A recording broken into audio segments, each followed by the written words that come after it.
আসসালামু আলাইকুম রাহমাতুল্লাহি ওয়া বারাকাতুহু।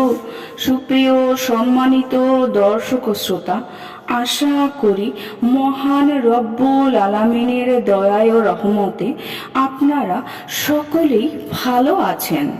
আজকে হযরত আব্দুল্লাহ ইবনে আব্বাস রাদিয়াল্লাহু তাআলা আনহু থেকে একটি ঘটনা বর্ণনা করব। ঘটনার শিরোনাম হচ্ছে আশেকে রাসূলের গল্প। আশা করব ঘটনাটি শেষ পর্যন্ত শুনবেন।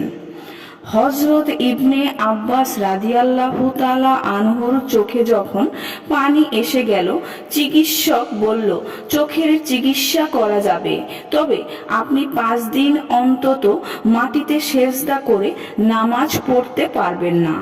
উঁচু কিছুর উপরে আপনাকে সেজদা করতে হবে। এই কথা শুনে হযরত আব্বাস রাদিয়াল্লাহু তাআলা আনহু বললেন, সম্ভব নয়, আল্লাহর শপথ, আমি এক রাকাত নামাজও এভাবে পড়তে পারবো না। নবীজি সাল্লাল্লাহু আলাইহি ওয়াসাল্লামের হাদিস আমার জানা আছে। তিনি বলেছেন, যে ব্যক্তি জেনে বুঝে এক ওয়াক্ত নামাজ ছেড়ে দিবে, সে আল্লাহ পাকের সাথে মিলিত হবে এমন অবস্থায় যে আল্লাহ তার প্রতি অসন্তুষ্ট থাকবেন। আসলে আমরাও আশিকে রাসূল, সাহাবায়ে একরাম আশিকে রাসূল, আমরাও মুসলমান, তারাও মুসলমান। ব্যবধান হলো তারা ছিলেন আমলে আশিকে রাসূল আর আমরা হলাম জবানে আশিকে রাসূল।